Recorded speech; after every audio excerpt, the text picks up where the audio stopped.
Welcome to the Campus Conversation Shawnee Community College podcast. We are in our new digs here at Shawnee Community College, and we are excited to be talking. And actually, Dr. Taylor has always encouraged listener and viewer involvement and participation, and we have that this month. I know, I'm excited. We have a couple of questions that some folks had regarding some previous episodes that we did. And today we're going to, just as a spoiler of sorts, we're going to be talking about the film industry and kind of the parallels with it to higher education in Shawnee Community College specifically. Yeah, well, we're really going to link it to the music industry as well, because those two kind of changed very similarly in a similar time frame. So the print industry, which we'll do next time, really started a long time ago. That, 1600s and printing press and all that good stuff. But I think there's a lot of parallels between the film and the music industry, and it really kind of mirrors what's happening in the education industry as well. So the very first episode that we did was called Leveraging Future Opportunity, or actually this wasn't the first episode, but it comes from one of those spin-off episodes that we did, Leveraging Future Opportunities, Shawnee Reimagined. And this listener asked, they didn't have a name associated with their account, but won't a small number of colleges gobble up the online students the same way it is happening with media and other tech disrupted industries? The answer to that question is yes, and it's already happened. In terms of the universities, and I've talked about this before, Southern New Hampshire, Western Governors, Phoenix, Walden University, Purdue Global, Arizona State, they probably get 75% of the online learners in this country right now, just those 5 or 6. Oh, wow. And so that is happening. Yeah. And so the question becomes is how does the rest of the education industry adapt? And I think, and maybe this gets into the answer to the other question a little bit as well, but we're not necessarily, in our strategic plan, what we're not necessarily going for is something that can be delivered entirely online.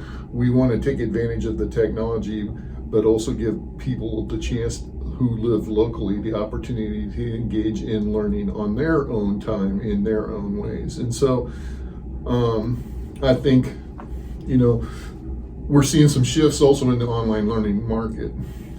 If you were to Google, I'm going to guess this, all right, so I haven't done it lately, but if you were to Google top or largest online universities, you'll come up with those names I just gave you. Walden, Western Governors, I think Liberty's a new player into the game. Strayer is another name that comes up, I think. Arizona State, Western Governors, I probably said that. Those are the largest.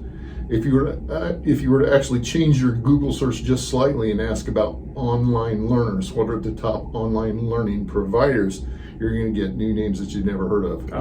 edX, Udacity, Pluralsight, Skillshare, FutureLearn. Hadn't heard of any of those. LinkedIn Learning, Masterclass, Code Academy. Okay, yeah. These are all private, we've been talking about private investment in the higher education space because there's a profitability there, and obviously there are, because there's about 10, 12, 15 new players in this market that's making money by doing some of the things that I think that we're advocating for in the higher education space.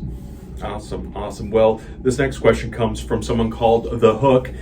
They say that tech allows the big fish to eat the market. Walmart perfected its logistics and put out of business many small retail stores. So how can SCC compete with the Walmarts of the college world?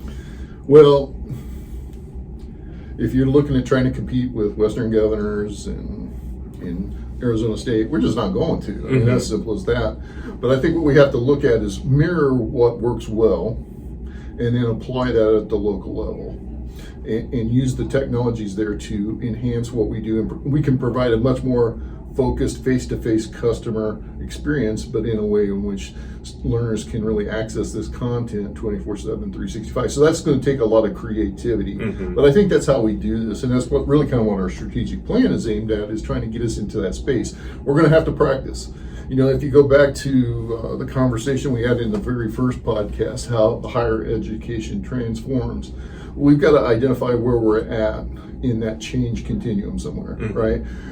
I think what we're looking at are new technologies, their influences, and we're in the experimentation stage. So some things are going to work and some things aren't going to work. We're going to need to learn from places like edX, Audacity, LinkedIn Learning, and also learn from Phoenix, Western Governors. If you look at where the innovation is actually occurring, most of it's in the West, because that's where the need is. Because remember, we talked about the migration South and West, and they don't have the actual space, the classroom space that they need to do that. So they're forced to experiment. If we can learn from that and take the Shawnee culture, the love of students, the ability to provide that great face-to-face experience, the ability to let learners in the community know we care about you, you're our friends, you're our family, and we can take that and use those technologies. I think that's where we differ. And I think there's some evidence of this kind of success. If you look at like Amazon, you got a lot of resellers that sell through Amazon. Sure. Small resellers, and they make money. Yeah. And so I think there's hope for us. I mean, I don't know that, I wouldn't say there's not hope at all. I think there is hope, and we got to figure out what that path looks like. But that's why we got to be experimenting now. Yeah, exactly. And why we got to pay attention to what's going on around us so that we can make those adaptations fast. And embracing that change, isn't always a bad thing. It's the only way we survive. Yeah, absolutely. So again, these were listener and viewer questions. So we encourage you, if you have not already, reach out to us. Let us know. You can reach out to us via our social media channels, or of course, wherever you listen to this podcast. It is on Spotify for podcasters. That's where these questions came in through, but you can email podcast@shawneecc.edu or visit our website and get more information about these episodes, and check out our archives as well, and go back and listen to some of these conversations that we have started here, and then again, adding your 2 cents to the talk as well. So today we're talking film industry versus what we had talked about the last time, which was the music industry, and a very rich history and some parallels that kind of run with higher education. Sure, and I got to start this off by recognizing the talent that really kind of put this together and who we're kind of stealing off of in a way. Dr. Levine and his book on upheaval of higher education, and Scott Van Pelt. So this is really their work. I'm reiterating it, putting it in a Shawneeese to some extent, but the ideas kind of mirrored, like I said previously, it mirrors what I was thinking, but it really clarifies it. So when I'm not trying to take any credit for this analysis, other than the fact that I read his book and have done a little bit of research to kind of verify what he said. So and kind of making the adjustments where appropriate for Shawnee College and our folks as well here.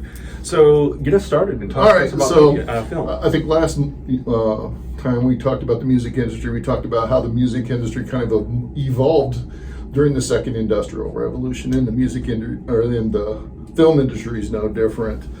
So the history, if you put it side by side, how it actually worked within a few years, all the same technologies, all the same economic influences, all of the same things happened in both industries almost simultaneously.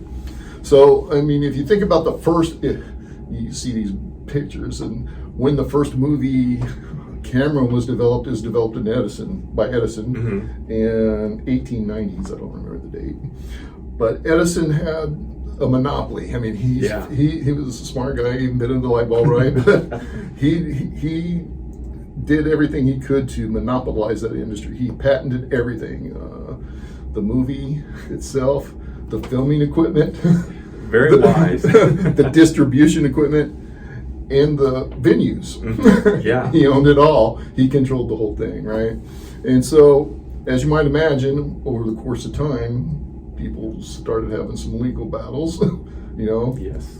and audiences followed the technology. So there's some technology called the kinetoscope, and the kinetoscope parlors allowed single person to view strips. If you've seen the old versions of it on TV, where they're going through and they're looking at just motion pictures. The first motion picture was Edison, and I think he's taking a bow, right? Yeah. It was like an 8-second video, and which was, shocked everyone, right? Because it actually moved. That was the first time it had been seen. But then their parlors, this kinetoscope parlors, allowed different little short versions of the film, but there's only one person at a time, right?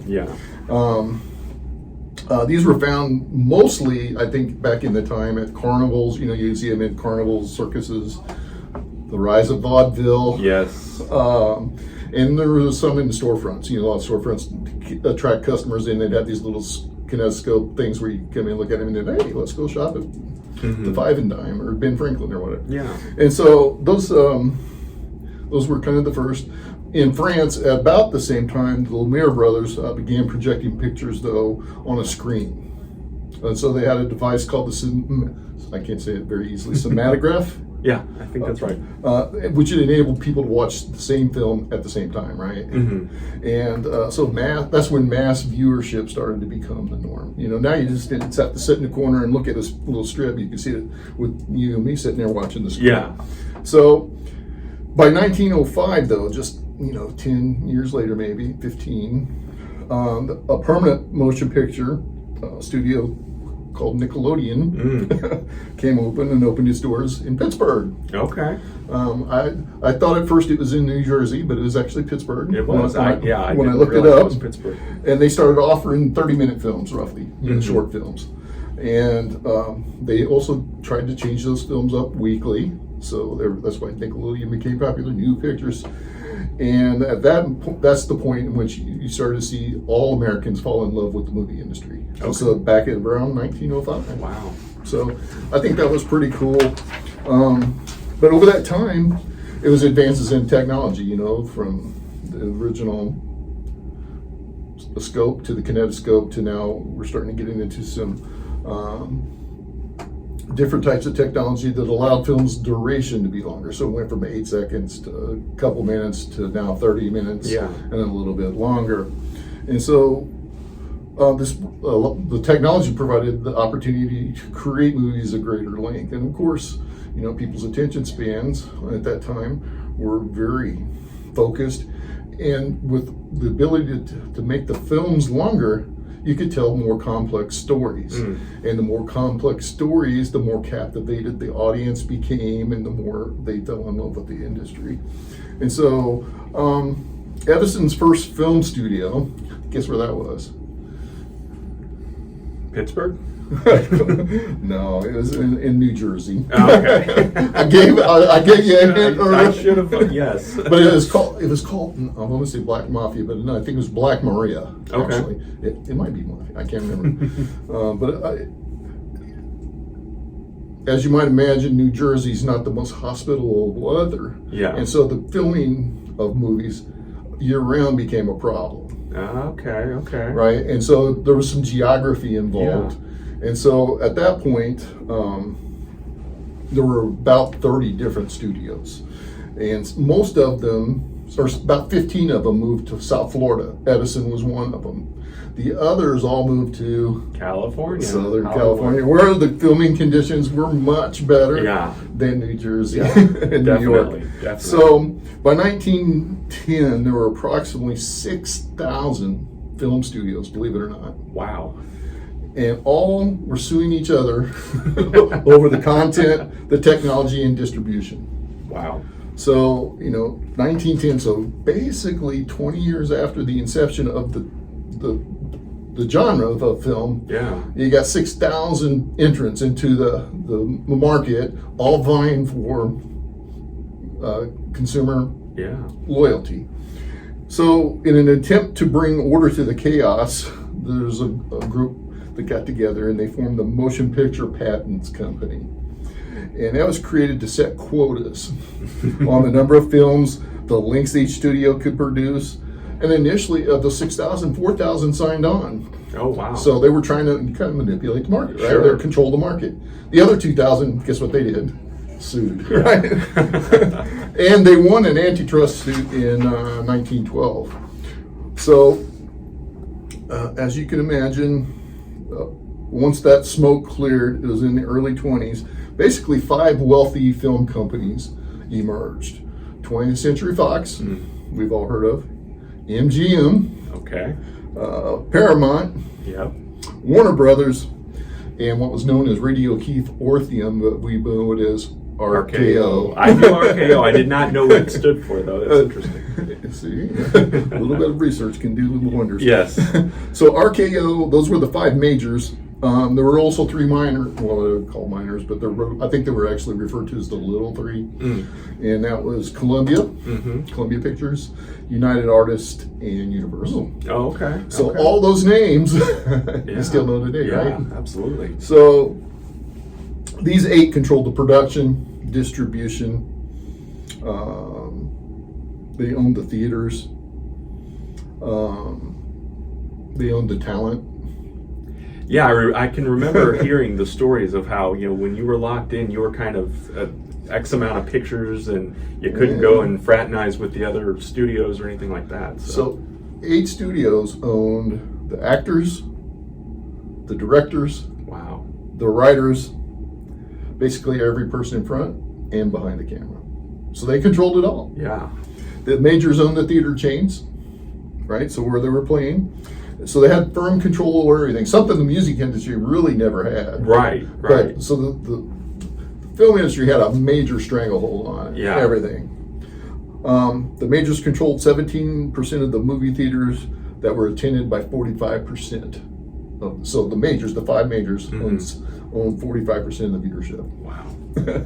So independent theaters were required to block book movies.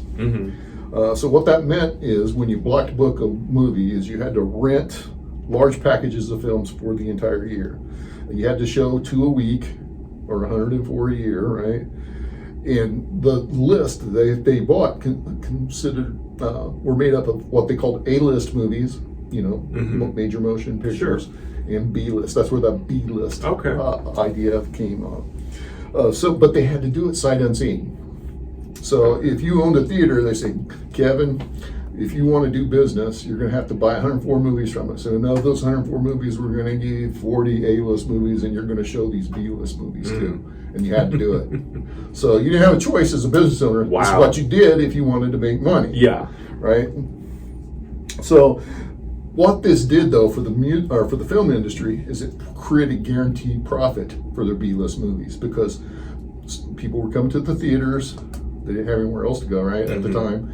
And they watched these movies, whatever was playing. And so when they went to the movies, they watched the A-list movie that was playing or the B-list movie. Or sometimes it was both, where they had the matinees, Saturday matinees and things like that.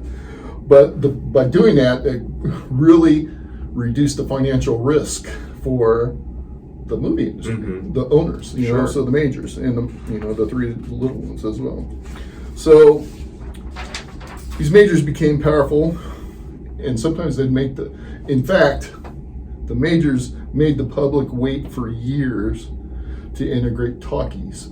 Okay, so this is still the silent film era. Yeah. So the technology was there, but they didn't want to do it right away. Wow. And so they made the public wait years before the sound became a normal part of what we do. The independent studios is what created the market for it. And when they started making money or taking away from the profits from the majors, like, okay, now it's time. Yeah. So again, the majors mitigated their risk. They didn't jump into the new technology right away, kind of like the record industry. They didn't jump into rock and roll right away. Right. They let some other minor labels take it and make it popular. And then when they did, boom, in came RCA. Boom, in comes MGM and Paramount. Huh. So it's kind of cool how it kind of mirrors that. And basically from the late 20s to 1948, I think it's commonly referred to as the golden age of Hollywood. But this is one of the few low-cost pleasures that people had, especially during the Depression. Yeah. What else could you do? Sure. Go to the movies, and they were, cheap, nickel. Yeah. Nickelodeon. Well, cheap. Yeah. Even by our standards today, but it was probably fairly. Yeah. A nice night out. Yeah. It was spent your weekly budget, probably.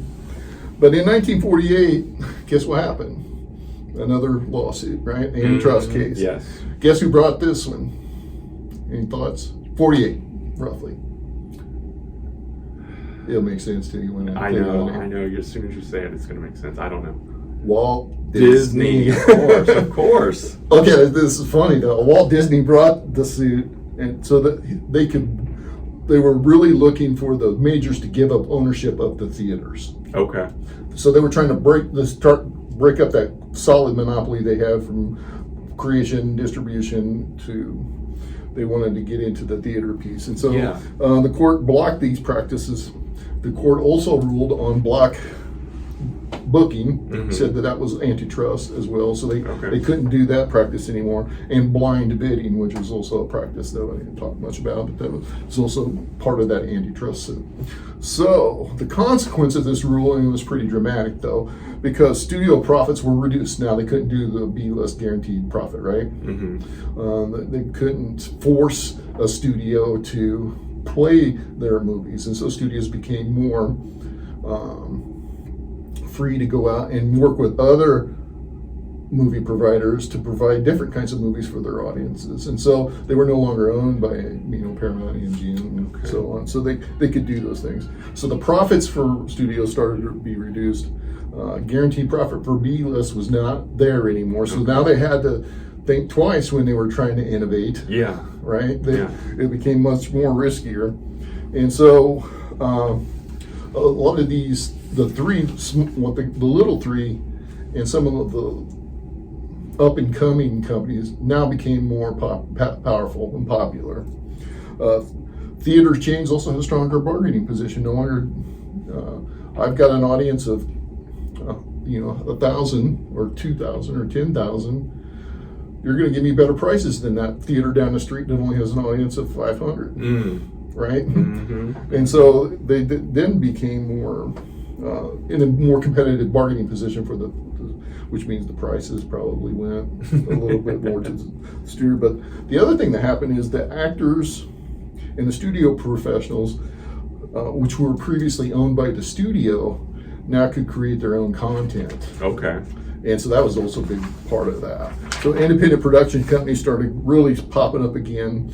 So it started off with just Edison, went to 6,000, they went back down to 8, now it's back up, and when this lawsuit came, again, the independent companies start popping up again. So I think it's important to understand, given how the laws work, you're going to see that ebb of flow within businesses where you have a lot.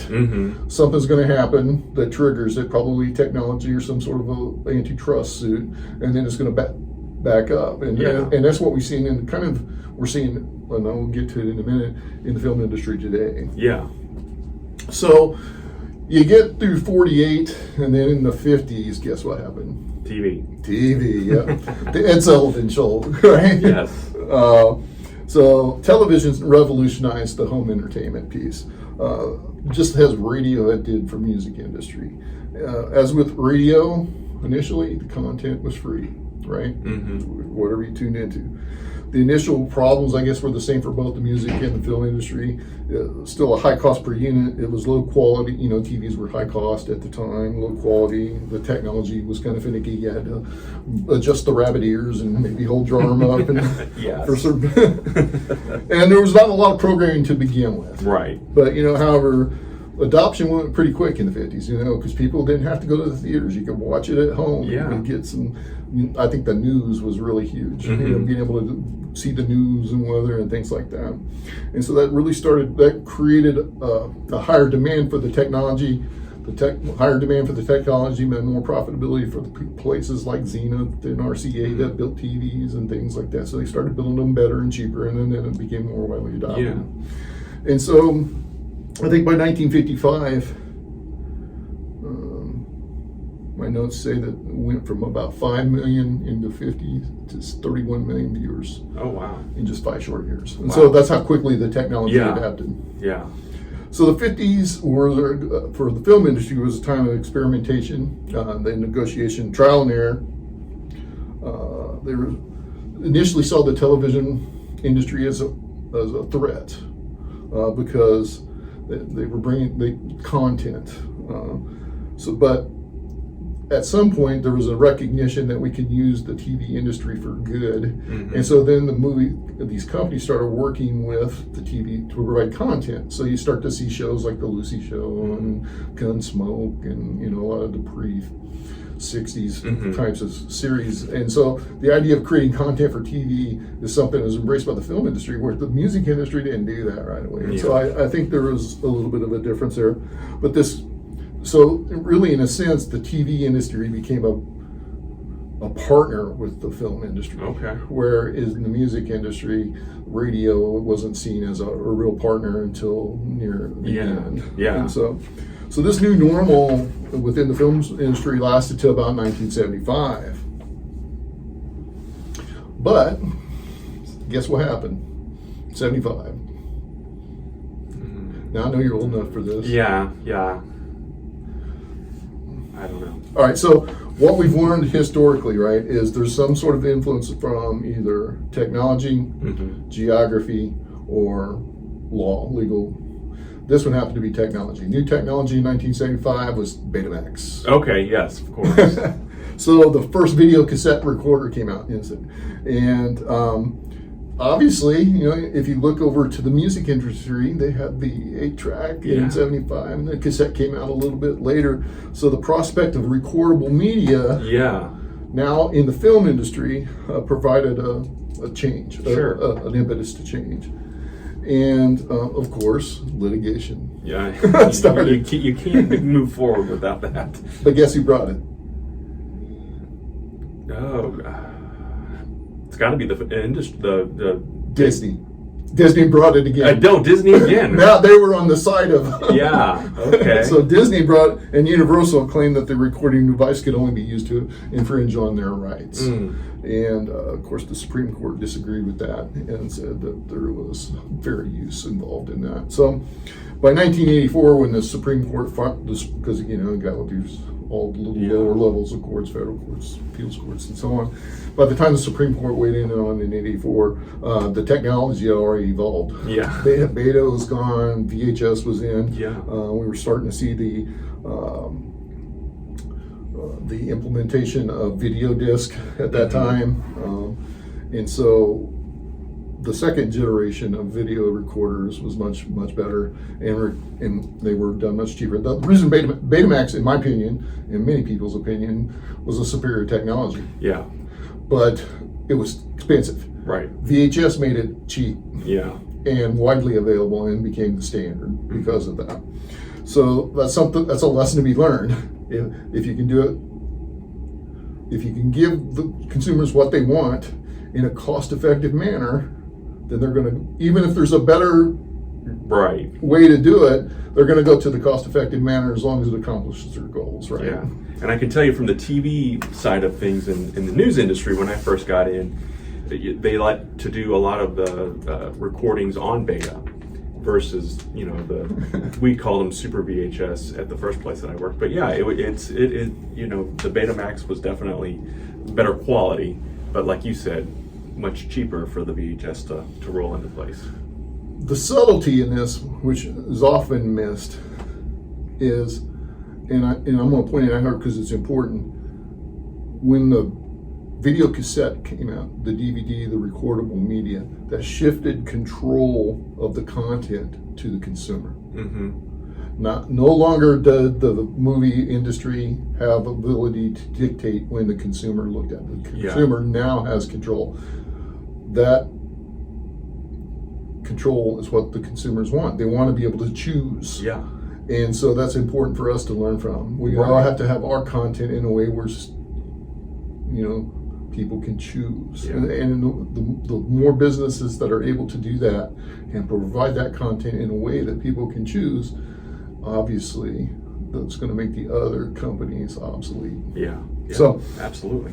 So within 40 years, from 85 back to 45, right?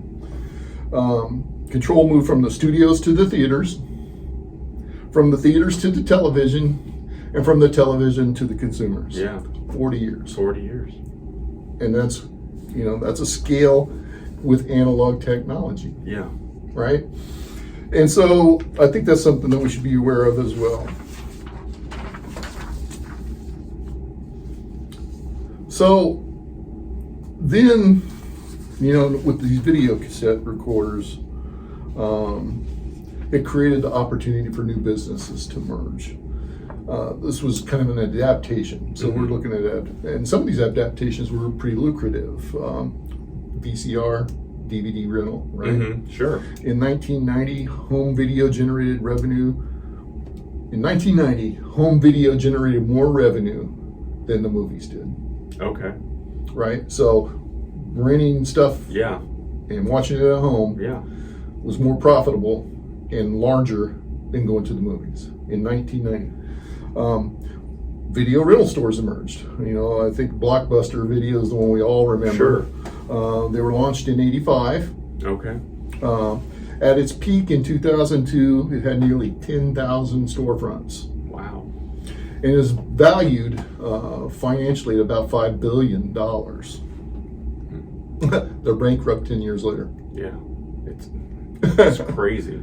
So what this video industry did is it gave consumers the opportunity to view new releases, because you get new releases, Yeah. and old favorites. You had family movie night in your home when you wanted to view them. You could view them over and over again. You could start and stop, go to the restroom, not miss anything.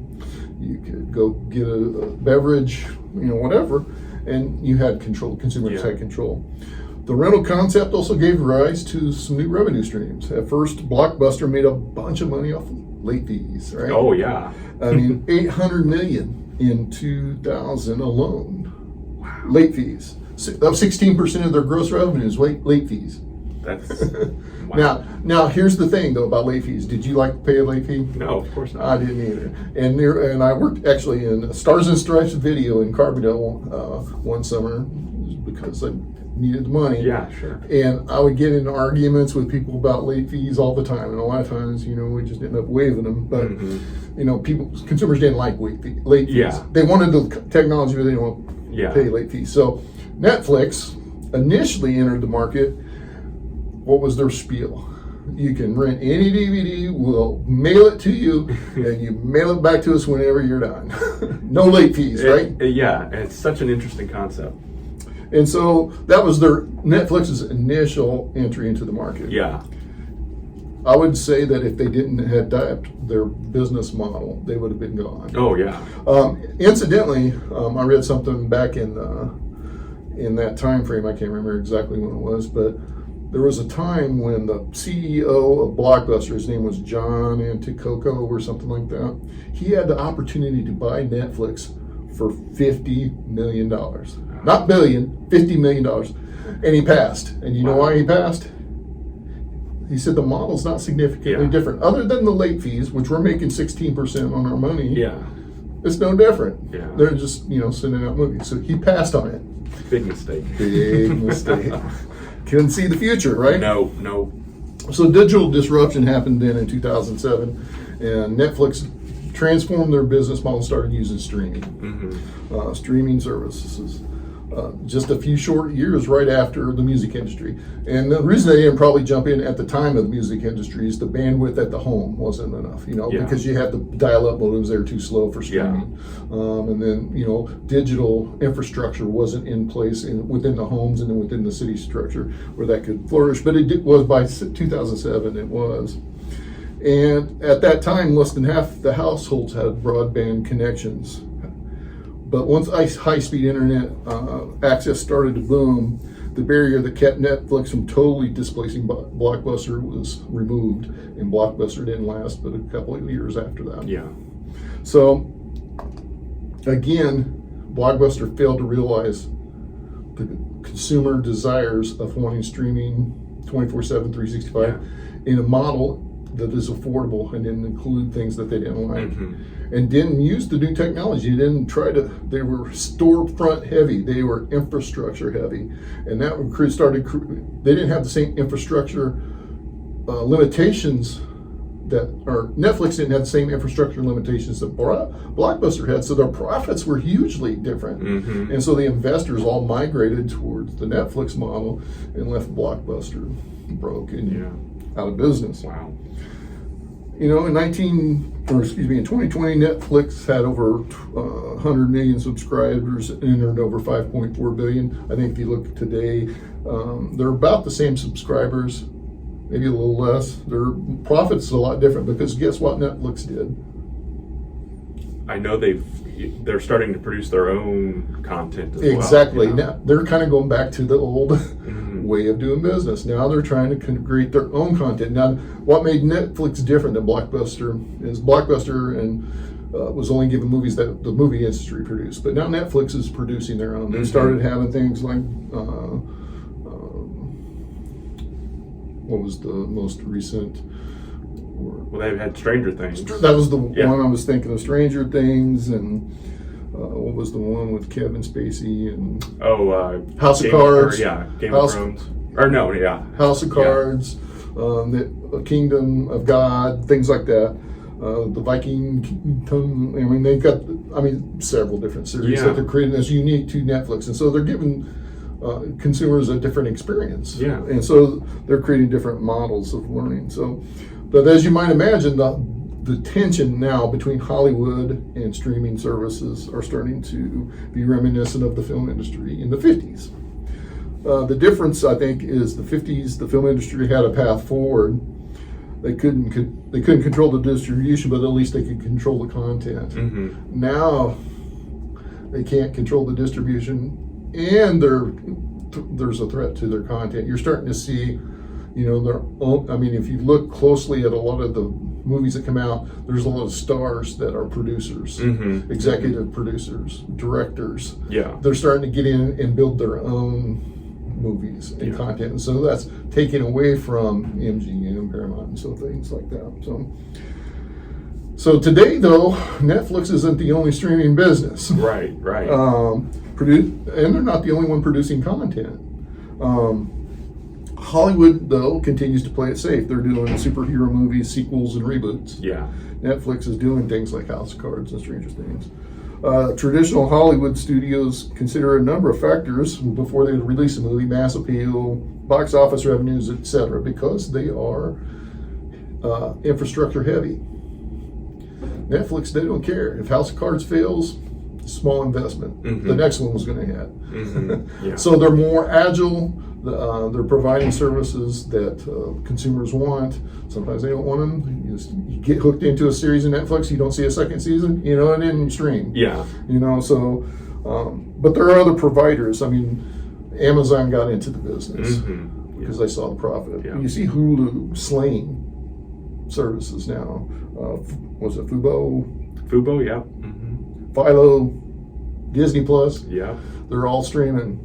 Even the major labels, or what used to be ABC, NBC. Yeah. I mean, NBC's got Peacock.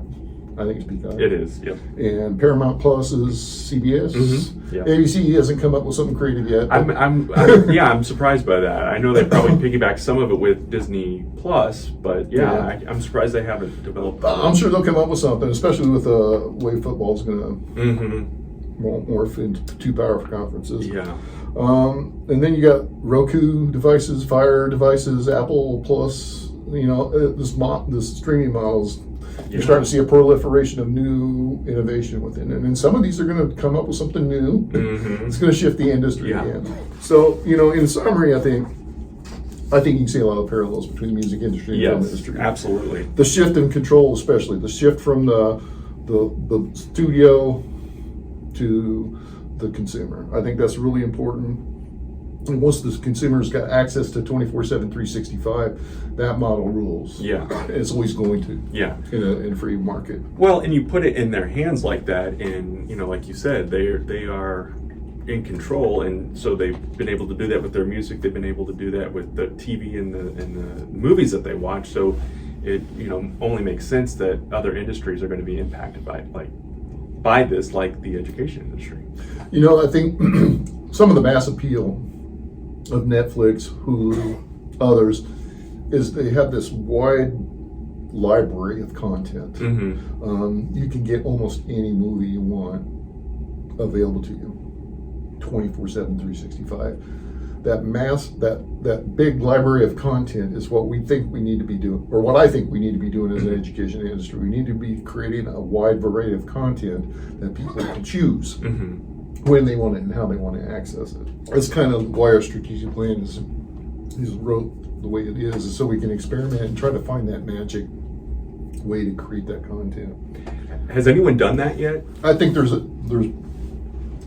you're going to see some breakthroughs, I think, probably in the next 5 years. For sure, in the next 10. Some of the things that we're doing in Illinois is we're experimenting with this competency-based learning. Part of taking this competency-based learning and what we're calling unbundling the credit hour is creating modules of smaller content. So instead of 3-credit course, 45 hours, we're taking 10, 15 hours of content, making it a module. And so students can then start to build what they need. If we can be creative about our approach as a community college system and start to designate maybe like a repository, something where we say, Shawnee, you're responsible for developing welding curriculum. You develop all welding curriculum, any welding curriculum. And that's probably too big. It probably needs to be much smaller. But we want you to develop the outcomes. We want you to develop learning plans, teaching plans, video content, support materials, and continuously do that. Now, if we put that into a repository where everybody in the state could access that, then John A. might be able to develop machine tool. And then they're developing all machine tool technology content and sharing it. And if I needed a machine tool course, I could go to this repository and I could pick out the pieces I need for the industries we serve here in Shawnee. Okay. And so I think that's the kind of thing that we were looking at and need to create throughout the state. We got 48 community colleges. We've already got a model of successive collaboration with the iGen, where we're sharing sustainable curriculum, where we're grant writing so that we can transform our campuses into sustainable models. And so there's that. And as Shawnee, we pay a subscription every year to belong to iGen, and then we get free content. We get a lot of things available to us that wouldn't otherwise be available. More than outweighs our subscription fee.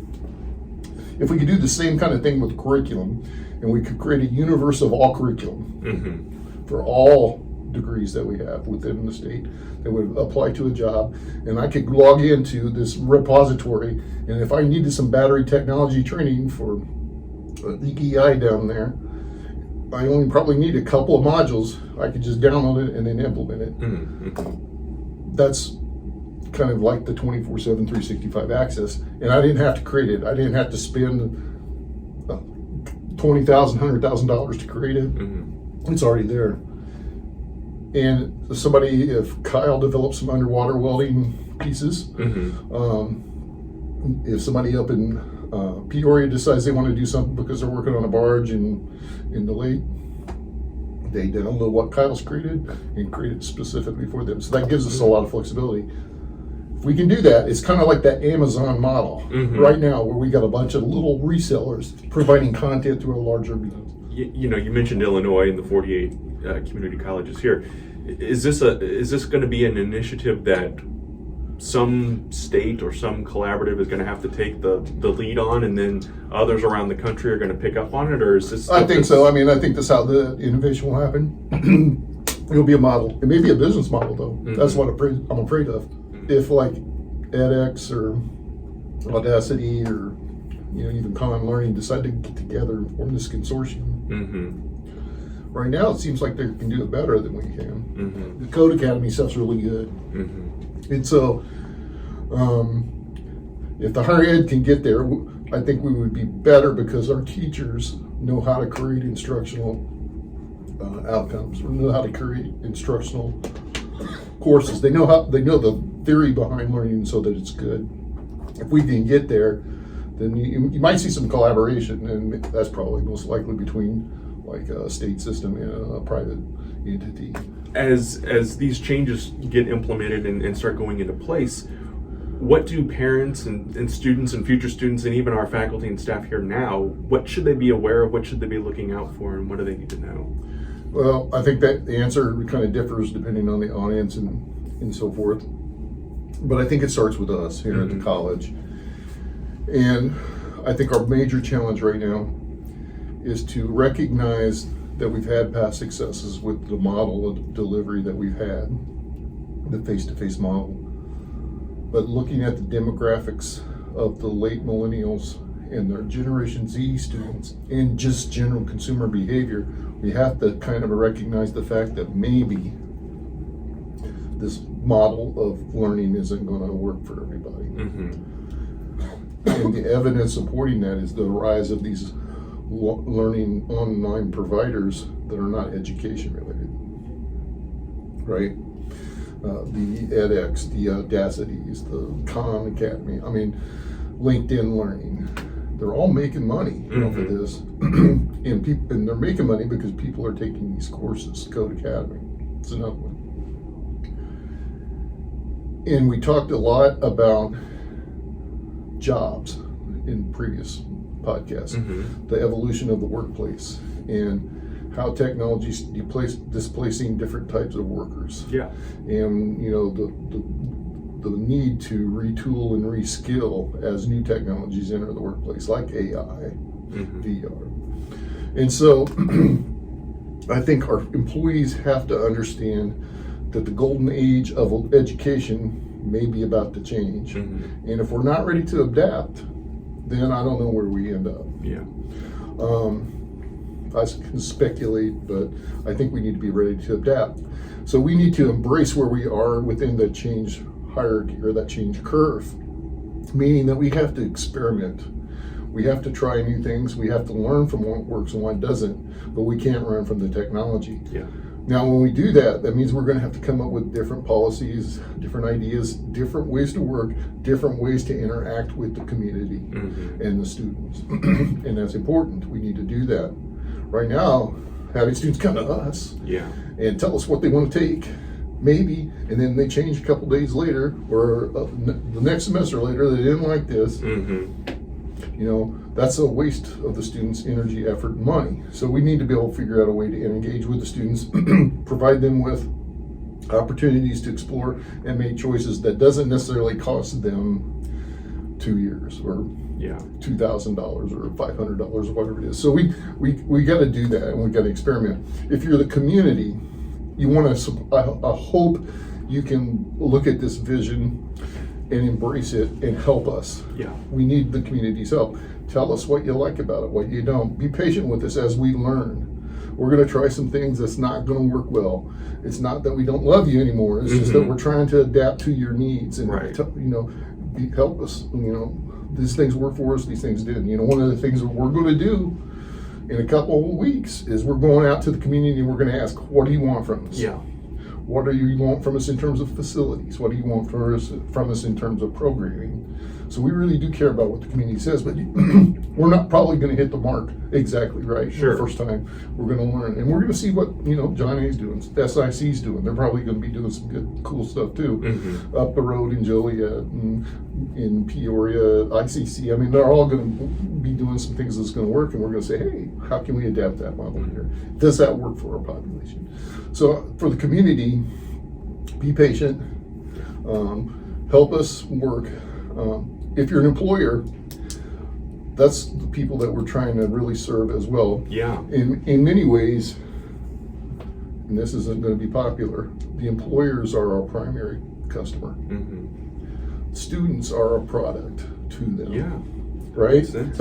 Absolutely. But if you go tell anybody, and I'm not doing it publicly on a podcast, but if I were to go in a room and say, students aren't our primary customer, you're going to get laughed out of the room, and somebody's going to be calling the board saying, why this guy's president? Yeah. But the reality is, we are preparing students for jobs. Yeah. And the benefactor of us preparing them for the jobs is they can change their lives and lifestyle, but we're actually preparing workers for the industry. And so the workforce needs to embrace this model and tell us what they need, Right. what they see coming in their industry, so that we can at least anticipate to a certain degree how we need to adapt our learning models to meet their needs. Mm-hmm. Because if we're not meeting their needs, I can do the best job I can training a student, and if it's an outdated technology, what good do we really do? Yeah. I mean, even if we talk, Python is a big coding language, just the coding language behind AI. And it's probably emerged, I'm going to say the last decade. It's probably been less than that, probably 5 years. There's probably a new coding language that's going to come out. Mm-hmm. And it's going to be better. But if I've trained a student for Python and this new language comes out, what good do we do that student if the industry's not using it? So Right. we have to be able to adapt to anticipate what the industry needs, because you can't create curriculum overnight. You can't create these learning experiences overnight. At least right now. There may be some technology that comes forward in the future where they can take what you're thinking in your brain and transform it into a picture and stuff. I mean, that's all sci-fi stuff now, but it's maybe probable in the future. But until that stuff exists, we take minutes, more than minutes, to create curriculum usually. Yeah. And especially if we want to customize that curriculum to a particular industry. And so we just need a little bit of lead time, but they need to help us. They need to be part of our advisory committees. They need to come to these community events and say, this is what we see coming in our auto industry. This is what we see coming in the healthcare industry. This is what we see coming in our agricultural industry. And then we can have the opportunity to say, all right, let's see if we can work this out and help us test it. Yeah. Does this work? What needs to change? Just like any other design concept, that you always have some sort of a prototype build that you pilot and then you adapt about 80% when it's developed, and then you keep perfecting it until it's perfect, until it changes again, right? So we need that kind of help from the industry. I think the big lesson kind of walking out of this, and kind of tongue-in-cheek, but also a serious consideration, is be more like Netflix and not Blockbuster, and miss Absolutely. out on those opportunities to evolve and to change, because Netflix could have very well ended up the same way Blockbuster did. But Absolutely. they didn't. They focused, they kept their eye on the prize, and they adapted. Yeah, and they're trying to now. I mean, they're looking at all this competition and they're thinking, what can we do differently? Yeah. What can we do that consumers want? How can we provide this product in a way that's better than our competitors? At least the higher education system, although we're competitive, we're not hyper competitive like a business would be. A lot of times we partner and work together. That's why we have consortiums that work on grants, and that's why we're in this consortium for welding curriculum, because we decided to work together and try to do that. So there's hope. There's a lot of hope, but we've got to do stuff. Right. It's no longer able to sit and wait, because the rapid rate in which the community will adapt and the technology will adapt will eventually outpace us out of the market if we don't do stuff. Absolutely. Very well said. If you have questions or concerns, want to have a counterpoint, if you will, to what Dr. Taylor has said today, be sure to, again, email us, podcast@shawneecc.edu. You can also check us out on social media, head to our website, send us an email through our website as well. And again, we will address those questions right here anytime. Dr. Taylor, anything else you want to add this time? No, I mean, if somebody wants to challenge and provide hope that this model that we've had over the last 100 years can sustain, please do, because I love the model. Yeah. I mean, it's romantic, it's awesome, it's what we all kind of come to do, but I just provide me with some hope that it can sustain. I don't have it, honestly. Very well said. Again, thank you so much for checking out Campus Conversations, the Shawnee Community College podcast. Have a great week.